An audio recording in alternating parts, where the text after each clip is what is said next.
Yandereko kwer ambuambuaba. Interculturalidad. Nousa, mi comunidad. Cruz, igualdad. Yopuepu, reciprocidad. Uyuhe uneke, identidad. Taikiana Ushia, Naveki. Pesendú, voces indígenas urbanas. Estamos en San Juan de Lomerío, provincia de Velasco del departamento de Santa Cruz, Bolivia. En este programa vamos a hablar sobre la diversidad biocultural en la Chiquitanía, iniciativa implementada a partir de febrero de 2020. Escuchemos a Camila Benavides y Stefan Ortiz, doctorandos en la Universidad de Leuphana de Luneburgo, Alemania, quienes impulsaron esta tarea. Mi nombre es Camila Benavides, soy agroecóloga, soy investigadora asociada y doctoranda en la Universidad Leuphana de Luneburgo. Trabajo en un proyecto que se llama Diversidad Biocultural en Paisajes Agrícolas del Sur Global. Es un proyecto que intenta entender la biodiversidad biocultural, ¿no? O sea, los encuentros, los entrelazamientos de la cultura con la biodiversidad. Es un tema amplio, pero nosotros hemos decidido trabajarlo, en la Chiquitanía boliviana por justamente la riqueza cultural y de biodiversidad que existe en ella. Sin embargo, llegando a la Chiquitanía y hablando con nuestros socios de Fundación Tierra, nos hemos enterado que la diversidad biocultural de la Chiquitanía se está desvaneciendo, como se está desvaneciendo en muchos lugares, ¿no?, del mundo. Entonces, nos ha parecido interesante, con su consejo de los investigadores de Fundación Tierra, trabajar en territorios indígenas chiquitanos contrastantes, que son de la Chiquitanía, mejor dicho, pero que están sufriendo cambios socioecológicos diferentes y fuertes. Entonces, hemos trabajado en una zona agroindustrial y en una zona que todavía no está tocada por la agroindustria, pero que nos habían contado que está proyectada para integrarse dentro de la zona agroindustrial. Mi nombre es Stefan Ortiz, soy economista ecológico. Claro, el proyecto se llama Diversidad Biocultural en Paisajes Agrícolas. ¿Por qué biocultural también? Además de lo que decía Camila. Muchas veces cuando ocurren este tipo de desastres, de tragedias como las que está ocurriendo en la Chiquitanía, se analiza separadamente lo que ocurre del lado social, lo que le ocurre a la gente, y por otro lado lo que le ocurre al ecosistema, a la naturaleza, a los montes, la fauna, la flora. En este proyecto lo que queremos resaltar es que están entrelazados, que los habitantes de la Chiquitanía y los ecosistemas chiquitanos dependen el uno del otro, y que realmente lo que le pasa a una de las dos partes afecta a la otra. O sea, lo cultural, lo social, y lo biológico, lo ecológico van de la mano, no se pueden analizar de forma separada, y eso es un tema que hemos querido resaltar aquí, porque hay comunidades, como decía Camila, contrastantes, algunas donde parece más evidente que lo ecológico ya lleva degradado muchos años, porque digamos la agroindustria ya pasó por ahí, ya no hay monte, hubo desmonte hace muchos años, y en esas comunidades se piensa muchas veces que ya no hay que hablar de conservación, que ya no hay que hablar de ecosistemas, porque aparentemente ya no hay ecosistemas, y lo que nosotros queremos resaltar es que incluso en lugares donde el ecosistema ha sido fuertemente degradado, ahí todavía hay relaciones bioculturales, ahí todavía hay relaciones entre la gente y la naturaleza, la gente y los suelos, la gente y las semillas, la gente y el alimento, la gente y las abejas. O sea, hay cosas que rescatar y realmente no debería ignorarse esos contextos, no hay que dejarlos abandonados. Camila, ¿cuáles fueron los principales componentes de este proyecto? Como decíamos, el proyecto ha tenido dos componentes que, a pesar de que están separados, al final siempre los hemos trabajado juntos con el Stefan. Entonces, justamente para ser coherentes en que la diversidad biocultural está entrelazada y que no existe separación, hemos intentado mantener juntas nuestras disciplinas. Pero me voy a poner a hablar un poco más yo de la parte ecológica, le quiero decir, pero la parte ecológica que involucra a la gente también. Entonces, para mí esa parte ecológica que involucra a la gente también se ha visto reflejada en los conocimientos que existen en las comunidades sobre las abejas. Entonces, ese ha sido un componente de mi investigación, por lo menos, entender o al menos darme una idea de cómo los dos sistemas agrícolas en los que estábamos trabajando han afectado o no los conocimientos sobre abejas de las personas. Y con respuestas muy simples, ¿no? De sí, conozco o no conozco sobre abejas, o no tengo historias o tengo historias sobre abejas que contar. Hemos podido recolectar 13 historias de personas que conocen historias sobre abejas. Esas 13 personas, la mayoría venían de la comunidad en la que todavía la agroindustria no ha filtrado sus maldades, diría yo, o sus negocios más que todo, más concretamente. Entonces, eso nos muestra que los conocimientos sobre las abejas también están ligados a que exista un monte, porque en la comunidad agroindustrial no hay un monte de donde salgan historias. Entonces el conocimiento de las comunidades indígenas, a pesar de que son comunidades y que son legítimas de vivir en donde viven y de llamarse comunidades indígenas, se erosiona. O sea, los indígenas no siempre vamos a mantener conocimientos como indígenas, solo por ser indígenas, sino que nos afecta nuestro contexto. Y a ellos les ha afectado, en particular a esta comunidad guaraní con la que hemos trabajado, les ha afectado porque más de la mitad de las personas que nos han respondido no tenían ninguna historia que contar, no querían o no sabían contar historias sobre abejas. Y aquí en la comunidad que estamos hoy, que es una comunidad chiquitana, sí tenían historias que contar, la gente quería contar, todos querían decirnos algo sobre las abejas porque hay mucho monte y o sea, hacemos esa analogía, ¿no? De que tal vez es por eso que tienen más cosas que contar. Eso por un lado, sobre la gente, sobre la ecología de la gente, lo llamaría. Y por otro lado, hemos hecho una investigación más ecológica con el Museo de Historia Natural Noel Kemp y con el Laboratorio de Botánica, en el cual hemos intentado ver qué hacen las abejas en dos contextos diferentes, en uno agroindustrial y en uno que no es agroindustrial, y las abejas hacen cosas distintas. Eso también ha sido claro en nuestros resultados. Las abejas que están en una zona agroindustrial necesitan hacer más esfuerzo para encontrar comida, flores. En cambio, las abejas que viven en un territorio que no está degradado tienen muchas más opciones y opciones abundantes. Entonces están como buscando flores más tranquilamente. Y eso me parece igual interesante, ¿no? Porque hasta las abejas entran en estrés bajo situaciones que son dramáticas, como estas que vive la gente que vive en territorios desérticos, básicamente, donde crecen muy pocas plantas. Eso por mi lado. Voy a partir de algo que dijo Camila que es muy bonito, y es la ecología de la gente. Eso es otra forma de entender lo que comúnmente llamamos economía. Solamente que en nuestra investigación también hemos resaltado que la economía de la gente en realidad está inseparable de la ecología del mundo animal, del mundo no humano, del mundo vegetal. Entonces la economía de la gente en realidad es una ecología también. Y eso hemos visto aquí en la Chiquitanía. A medida que avanza la frontera agropecuaria con la fuerza muy potente, pero también muy destructiva de la agroindustria, la economía de la gente se ha ido simplificando, ha ido perdiendo diversidad y ha ido dependiendo cada vez más de unos pocos productos que tienen salida a los mercados. Y esos pocos productos se vuelven una dependencia tan fuerte que en el momento en el que hay un problema de costos, que subió el costo porque no hay gasolina, o subieron los precios internacionales o de los insumos agrícolas, cualquier problema que haya de mercado va a afectar muy fuertemente a la economía de la gente, territorios indígenas, porque dependen de eso, no tienen nada más a qué recurrir porque lo han ido perdiendo. Entonces estas economías que se basan únicamente, por ejemplo, en la soya, en el sorgo, en el girasol, son economías sumamente vulnerables a los cambios climáticos, a las sequías, a la falta de agua, o incluso a las lluvias muy torrenciales. Cualquier evento extremo de mercado o climático va a afectar fuertemente a la gente. En cambio, en comunidades donde sus economías son mucho más diversificadas y más conectadas con el monte, donde hay aspectos como medicina tradicional, artesanías, donde hay un uso de frutos del bosque, otros productos no maderables, o un uso sustentable de la madera, ese tipo de comunidades como San Juan de Lomerío todavía tienen más resiliencia, más capacidad de resistir estos choques repentinos del cambio climático, de las variaciones de los mercados globales. Entonces, de alguna forma, ese sistema está amenazado por la expansión de la frontera agropecuaria, pero son aún núcleos de resiliencia o modelos alternativos al que propone la agroindustria para la Chiquitanía. Y ahí ya hay un deber de nosotros como investigadores, pero también de la gente, de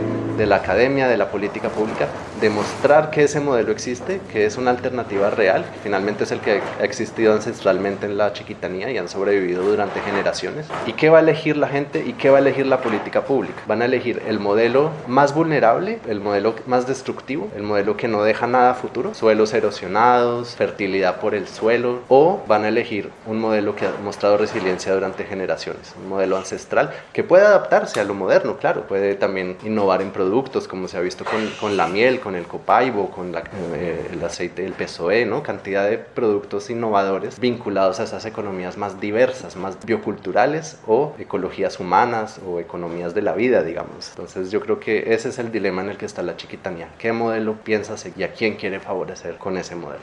Camila, ¿cuáles fueron las principales actividades desarrolladas durante este proyecto?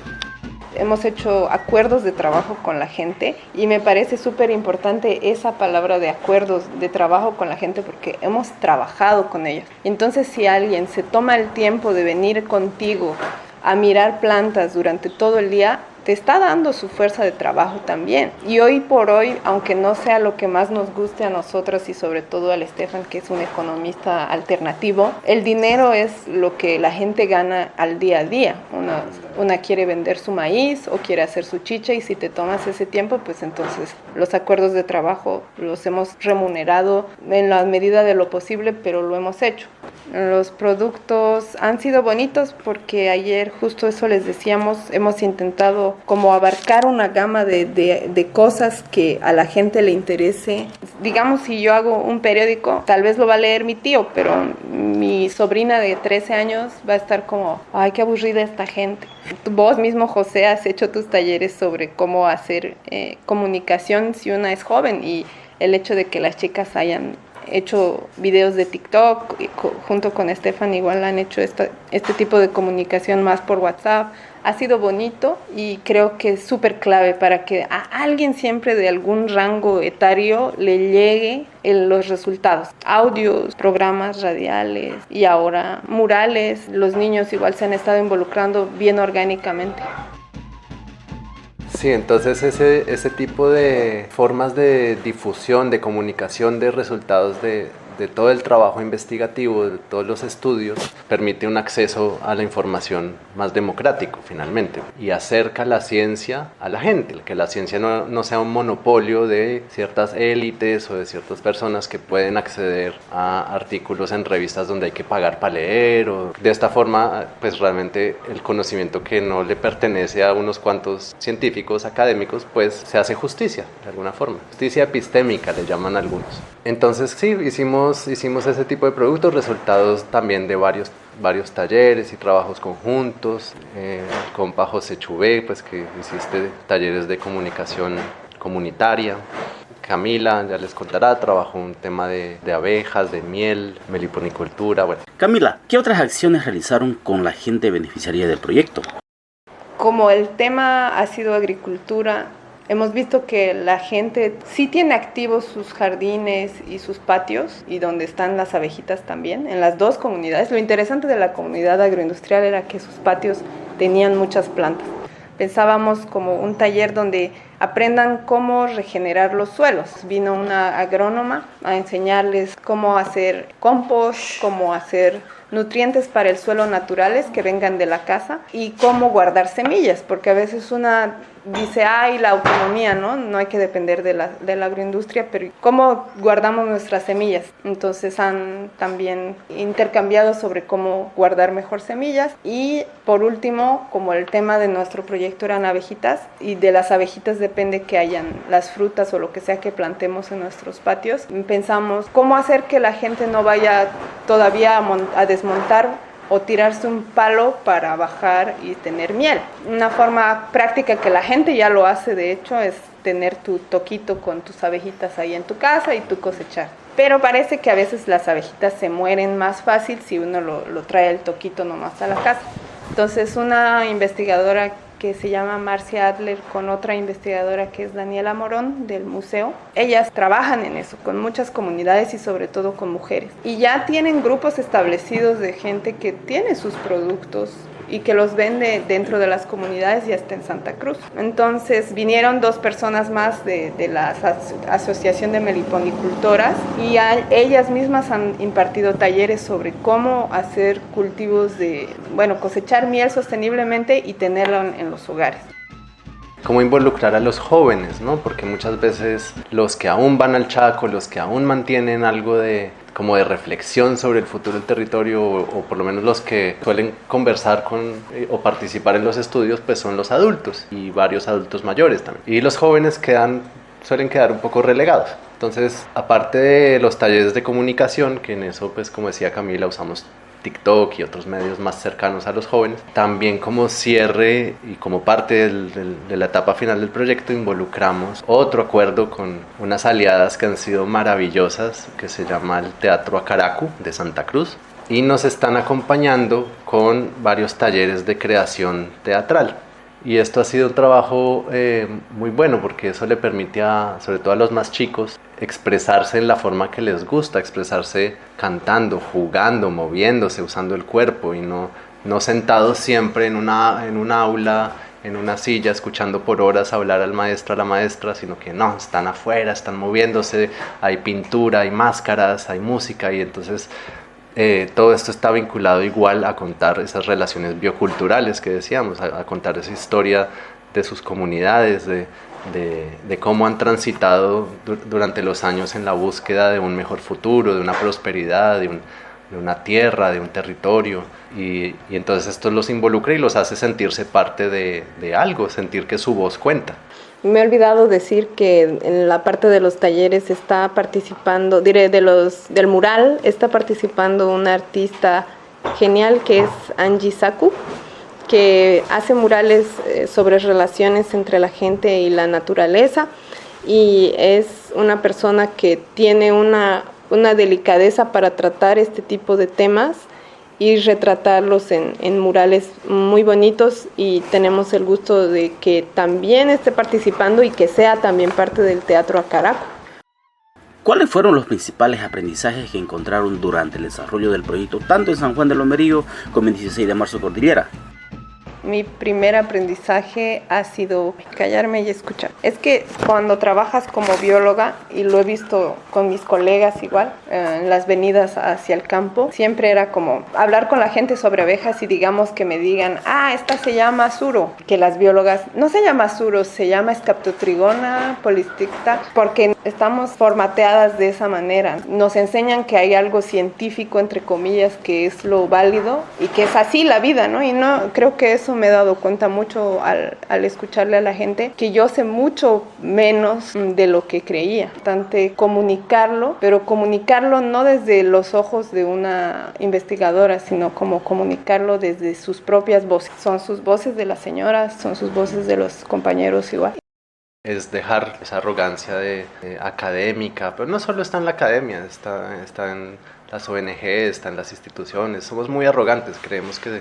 Y al escuchar uno se da cuenta de cómo se enriquece el conocimiento, de cómo realmente la vivencia diaria de la gente, toda la vida, cada día levantándose a hacer sus actividades, genera una conexión con el territorio que nadie más tiene, y esa conexión es la que les permite también sentir, observar y activar una cantidad de sentidos que la gente va observando sistemáticamente, día tras día. Por eso el conocimiento tradicional es muy importante y por eso hay que saber escuchar.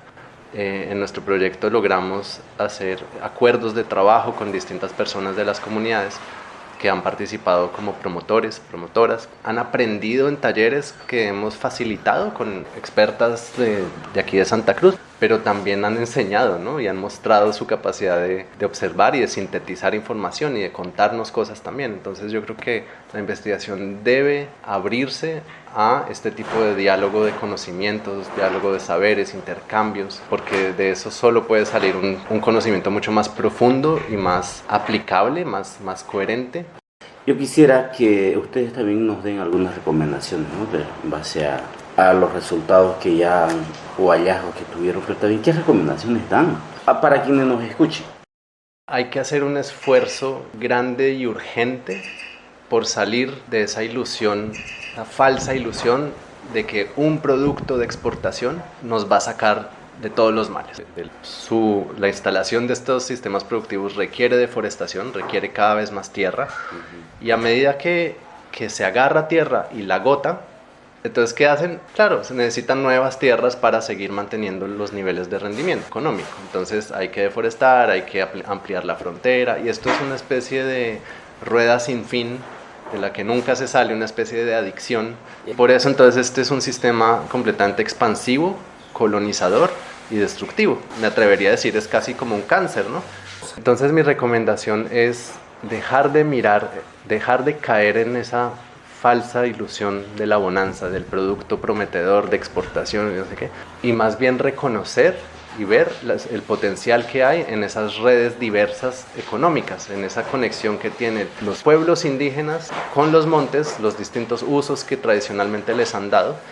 Claro que sí, o sea, la plata se necesita, pero hay muchos productos que pueden suplir tanto la necesidad de generar ingresos como la necesidad de mantener el ecosistema. Igual, no es un solo producto, no se puede decir que ahora pues el copaibo es el producto prometedor. Caemos en el mismo error, entonces sobreexplotamos el copaibo, le extraemos todo el aceite al monte y también vamos degradando el ecosistema. No, el copaibo en sí existe como especie porque hay muchas otras especies que permiten que exista. Entonces la economía tiene que pensar eso, que la economía depende de una red de relaciones ecológicas, culturales. Todo esto lo que hace es que la gente va al Chaco, siembra su maíz, siembra su yuca, siembra su joco, lo que sea, en alguna época arroz también, tiene para alimentarse, pero a la vez el manejo del Chaco no es intensivo. Entonces, después de ciertos años de estar sembrando, se mueven para otro pedacito del Chaco y esa primera parcela la dejan descansar en barbecho para que se recupere el suelo, etc. Entonces, de alguna forma, la economía agrícola de las comunidades como San Juan de Lomerío permiten que el ecosistema siga conectado, que los montes todavía y las especies que los habitan todavía puedan circular entre el plan de manejo, las cortinas, y los suelos no se agotan porque al dejarlos en barbecho pues les dan chance de irse recuperando. ¿Y qué quiere decir recuperando? Pues que hay cantidad de especies que pueden volver a habitar ese espacio del que fueron expulsados para sembrar. Creo que mi recomendación sería entender que no estamos solos, entender que no somos los humanos el centro del universo y que en realidad, como decía el Estefan, estamos todos conectados. Yo existo porque existe un árbol, yo existo porque existe un hochi, yo existo porque existe una planta en el cerro de mi casa. Todo lo que existe en la tierra es importante y está ahí por algo. Y aunque no lo veas tú directamente una función para vos, tiene una función en el ecosistema. Al final todos somos parte de un ecosistema, aunque vivas en la ciudad o vivas en el monte. Entonces, eso para mí creo que es lo más importante. Tal vez recomendar descubrir la curiosidad por lo que está más allá de tus propios dedos, ¿no? Porque siento que si estamos en una crisis es porque pensamos que lo que miramos en el espejo es lo único que importa y no es así. Y en realidad la biodiversidad es bonita, te enseña cosas que no vas a aprender nunca simplemente estando mirando tu celular. Entonces recomendaría salir más, observar más y valorar más lo que está directamente afuera de nuestras casas, la vida misma.